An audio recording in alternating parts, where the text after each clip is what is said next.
So here's what it looks like all finished. The FPV camera mount is set at a -15-degree tilt, as is the GoPro mount, which is not adjustable. The camera plates are 3 mm thick, and the whole structure is quite solid. These are 5-inch props on it, and it does fly. However, not well enough for me to go ahead and test it on 7-inch. And this is what I ended up with. We're going to go over why I switched to this craft, what my actual goals are, and if we actually learned anything. Let's just jump right into the flight video.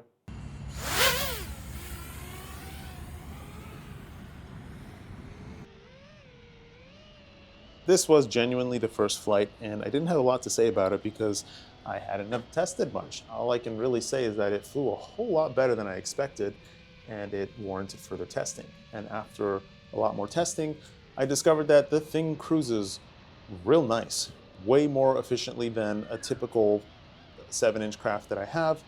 The battery on this is an 1100 milliamp 6S battery on a 7-inch craft with 22.6 by 7.5 motors that are 1300 kV, and I was able to get a full 3 minutes of cruising at speed, and the battery comes down warm. It doesn't even come down hot. It's not killing the battery, as in I'm getting a lot more efficiency here. It's probably split between the aerodynamics and the actual motor size, but there is absolutely more efficiency going on here than I would have expected. A very nice surprise. I'll show the full flight video kind of closer to the end, but it's not really as important as it might seem because there's just more to discuss.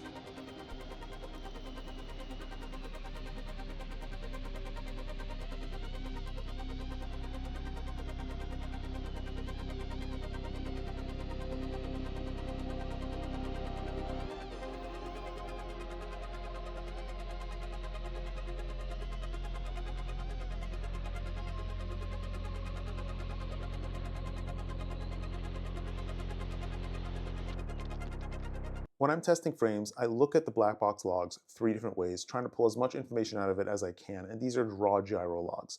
The first thing I do is that I'll build the craft, put the motors on, get everything working correctly, and then I will just do a motor test. I'll arm it, spin up the motors, go through the throttle range, and cut it. Just a couple seconds. This will show you the peaks that the frame has just between the motors and the frame itself, and it usually gives you a fairly clear representation of what the characteristic of the frame is and the quality of the resonance might be.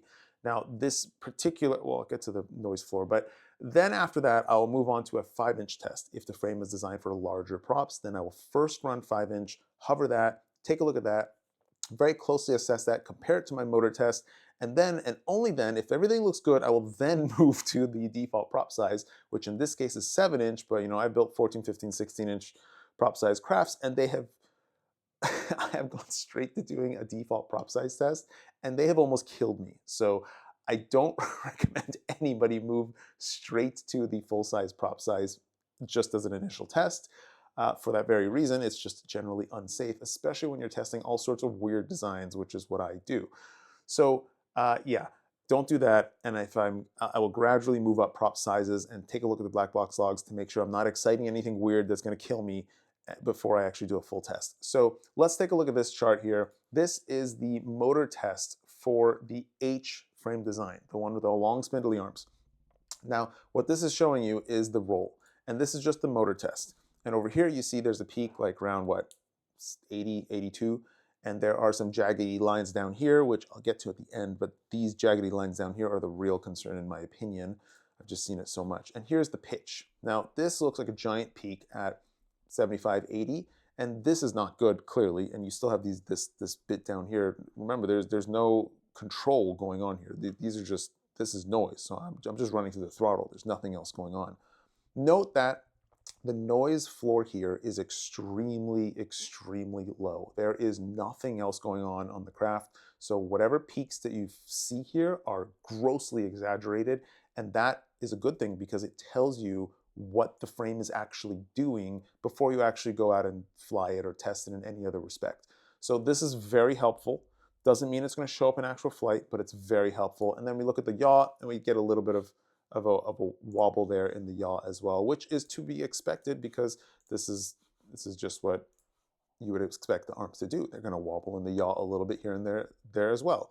So this frame, I didn't actually make it to the 7-inch test because there, even on motor test, the whole structure was ringing such that I was worried about even doing a 5-inch test. In fact, I did a 5-inch test, and there's no gyro, there's no motor filtering or really anything on here. I turned those on if necessary, but in this case, I could feel the frame ringing in such a manner that it just didn't even make me feel safe trying to fly it. Now, in retrospect, I probably should have, because I think this design probably would have performed pretty well, but nonetheless, this was not ideal. Here are the obvious issues with this general design. And these are the things I was testing as well. So the concept or the idea is that the twists on these arms in this direction would be isolated from the frame because it's like it has to go around in a circle to get there.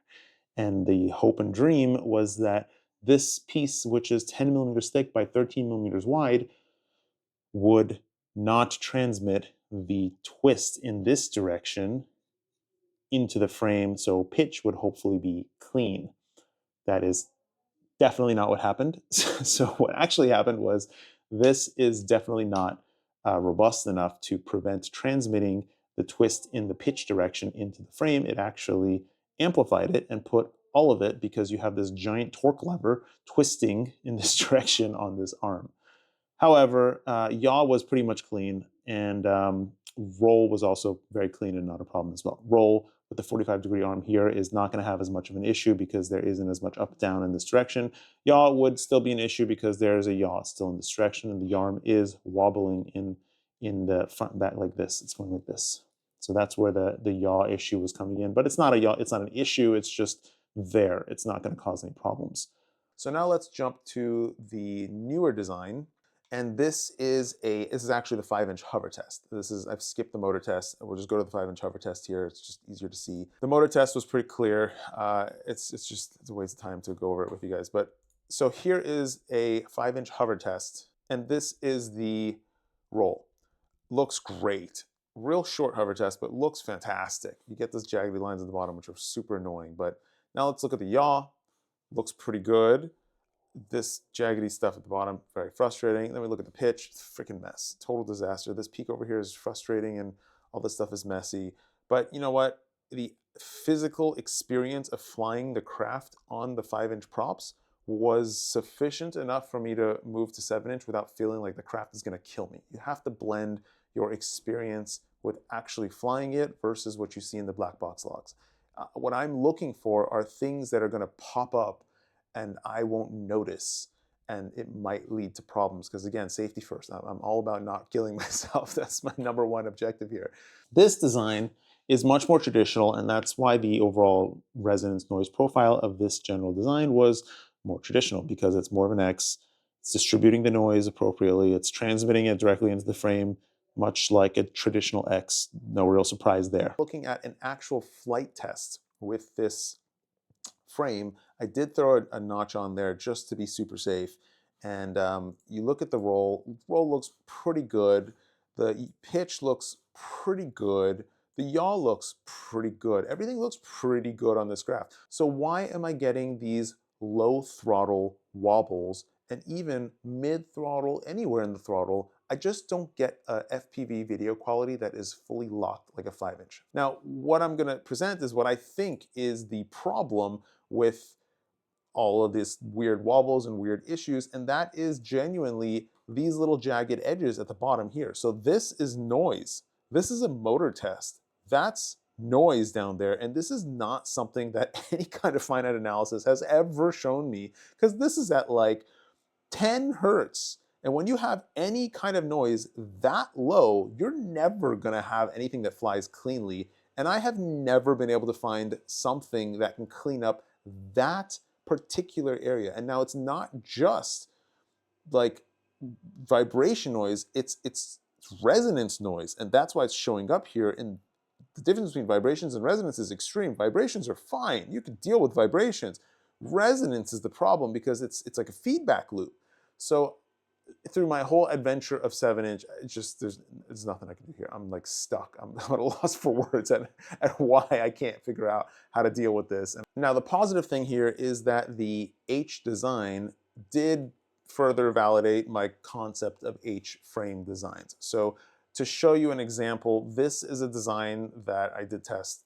I don't know if I put in a video or somewhere, but I did test this, and this design genuinely has very low noise. The problem with it is, and it's actually very lightweight as well, because the arms are as short as possible. The problem with it is that it's just not durable. Having an arm that's at a 90-degree angle like that kind of doesn't matter how much you reinforce it. That is a huge amount of load that this 90-degree joint on the arm needs to undertake in a crash. So it just does not hold up. So it's not really reasonable. I do have a Cinewhoop kind of design that has a similar kind of structure. Now this did not quite work as well for various other theories that I have that I'm not going to go over, but that one did not validate the whole H concept that I have as to why an H works well. There's a bunch of other designs I've tested. This one was a problem across the board because the motors were uneven. This is a coaxial design where you had motors that were offset on the ends, and this just caused twists and wobbles in the arm that just could not be compensated for.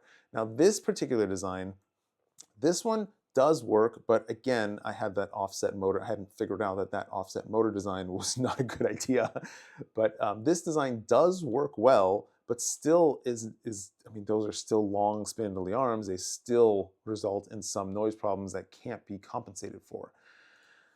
And then we have this design. Now this design was a real funky one that I did test. It flew like garbage. I had to put like 2 notch filters on it. I don't know what the heck was going on in this design, but it felt solid, but it rang like a bell. It was just not sufficient in any respect. So why am I even talking about these vibrations? Because no matter what, you have to deal with this frustrating issue to get a craft that flies reasonably well to the point that you actually want to use it.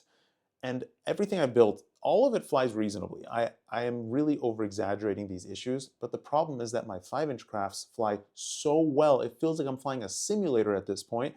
I need my 7-inch crafts to fly reasonably close to that so that I even want to fly them. Otherwise, I'm just flying a compromised pile of junk that I don't really want to fly, and that's just not fun. The other thing that I'm surprised nobody's ever asked me is why I bother doing any of this stuff at all. What am I even trying to do? What is my goal here?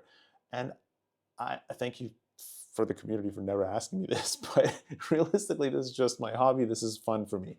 So my goal for the 7-inch craft is really not a big goal here. It's like a multi-year effort that I've spent now trying to find ways, just learn about what I can do to get something that might execute on the couple of factors that I need to get a 7-inch craft that I personally want to use for really anything at all. And those 3 factors are, number 1, it's got to fly decent. It means everything really flies decent, but my standards is a lot higher than it really should be, but still, it's got to hit that standard that I need to make it somewhat enjoyable to even fly. Number 2, it cannot be finicky. If you look at this Red Bull craft, this thing is freaking awesome, but that looks like a science experiment. I don't want to fly a science experiment. I want to go out to the field or go out to a job or go out to whatever I'm doing and not have to worry that, oh my God, this might break, that might break. If I tumble or crash, I have to replace all these parts or deal with all this stuff.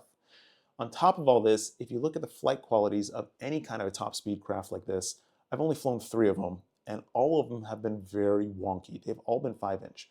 Actually, one was big enough to fit a 6-inch prop, but it wasn't really suitable for 6-inch because 6-inch, anything above 5-inch starts causing vibrational issues in the whole structure, which leads to even worse flight performance. But the main issue with these top speed crafts, if they're 5-inch, is that their weight distribution is so wonky that you just lose all fidelity of flight control. And you can regain it by improving your tuning and whatnot, some of it, but you're just not going to get anywhere close to what a traditional 5-inch would be. But that's okay because these crafts are designed for top speed. They're not designed to be nimble. I need something that will give me more speed, or not even speed, just efficiency in cruising. I don't really care about top speed. I just need it to cruise efficiently, and I need it to not be finicky. And so those are the 3 goals. I needed to fly reasonably well. I needed to have efficient cruising speed that's going to give me more ability to move for the battery expenditure. And number three, it needs to not be a finicky science experiment mess. Now I present this in kind of an aggravated manner because I have done this so much now, trying to find something in this category that is going to provide me with these three areas. That just doesn't seem to happen. I don't really know if it's going to happen. Now, you can build a 7-inch craft that gives you excellent flight performance. That's not impossible. The problem is that the frame you end up with is such a behemoth that it doesn't really do the cruising efficiency aspect, and I might as well just fly my 5-inch because I'm going to get similar efficiency or flight time or distance flown out of my 5-inch as I will out of a behemoth of a 7-inch that just is 7 inches for the sake of being 7 inches, but the frame is so massive and chunky and problematic that it's not going to give me the qualities that I want out of the 7-inch. So this is the next direction. This frame design and structure, awesome. If you want to build one for yourself, I will send you the part. Like, I'll send you the parts. You can put it together yourself. Just email, or don't email me. Message me on Facebook, and I will send you the parts, and you can go ahead and go nuts. I have no problems with that. It's good. It flies well. I just don't think it's sufficient enough to make it an actual product and start supporting it of anything of that sort. The next step would be to redesign the structure. The arm structure is really the most significant factor that's a challenge to deal with. But then also finding some sort of a more aerodynamic shell for this thing. Like, I gotta find a bottle of Coke or something that's reasonable enough, that doesn't have to be 3D printed. I don't have to custom vacuum form. I don't have to do anything fussy with. I can just like pop it over the top, and now I have a frame that's quite a bit more aerodynamic than a weird boxy carbon lattice structure than as what I have right now. So that's kind of the direction I would like to move in. Obviously, there's no, these are more concepts of an idea, as you would call them, not quite a true idea. Regarding the GoPro, I will not sacrifice a GoPro on the front. I refuse to get rid of just a traditional GoPro with the battery and everything. I just don't want to deal with fuss. I'm not someone that cares to save 10 grams for the sake of removing a battery and wiring the GoPro into the power so that I don't need a power source. And just too much. I ain't gonna run an exploded GoPro, too delicate, don't wanna deal with crashing and causing everything to destroy. Yes, I do crash, not a lot and not hard, but I do crash, and I don't wanna deal with problems after I crash. But for now, until then, floss your teeth, because flossing is the biggest money saver that you could possibly do that takes the least amount of effort.